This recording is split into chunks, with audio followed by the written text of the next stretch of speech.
I currently teach a graphic design course at the community college. This was a class demo of the poster of the class.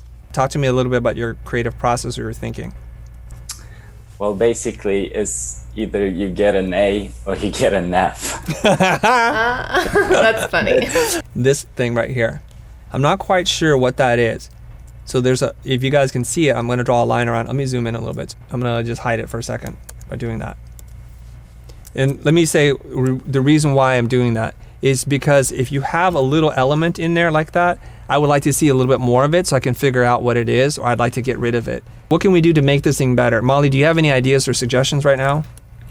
Well, for me, it was the thing that I wanted to change a little was the basic typography instructor, Anton. The relation between the two is just not working for me. I feel like it's 80% there, and there's something that's thrown both Molly and I off. Is it because there are too many different typefaces going on? I think it just needs to be simplified.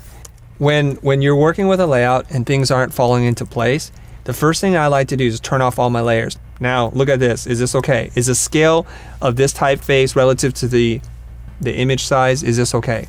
So we're going to add one element back in at a time, and then we shall see. Now, are these helping us at all? What do you think? No. My feeling is perhaps this needs to be over here. So I want to make sure this piece of type is lined up to that. What do you guys think about that now? Is that better or is that worse? So I'm going to take this guy now and I'm going to move it down.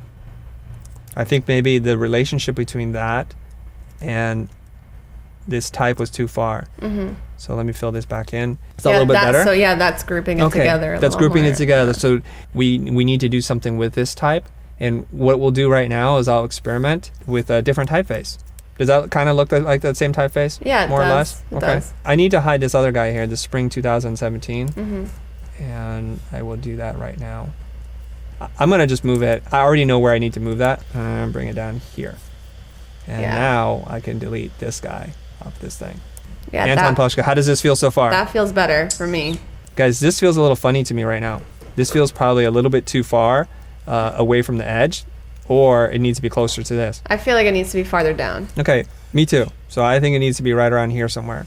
This is the original poster here. So I'm going to grab this element and I'm going to paste it onto a new layer now so that we can work with it. So now I pasted it back in. Let's take a look at it again, because every time we make a change, we have to look at it. And how does it feel now?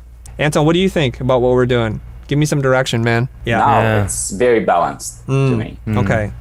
There's this really beautiful, almost illustration between the A and the F, and I want that to be the hero. And that's why I decided to simplify everything else. So there's some alignment here, and we'll massage that a little bit. But if we keep everything anchored to one axis, one grid, that allows this guy to be the hero. So we're going to see this first. That's going to be our primary read. That's number one. And our secondary read is going to be this, which is obviously something that's important. And then our third read, our tertiary read, is this. And that's the way it should be. And we need to be considerate of where our eye goes. Before, when you had type over here, and this was darker and gray, it was like all fighting for our attention all at the same time. Contrast is always the most important thing to play with in terms of design fundamentals, design principles. Get the contrast to be greater if you can.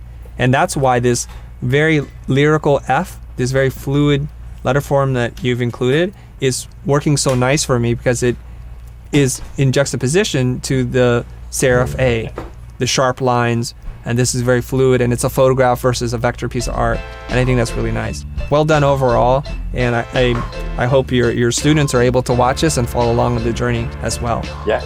Okay? Awesome. Excellent. Thank you so much. Thank you.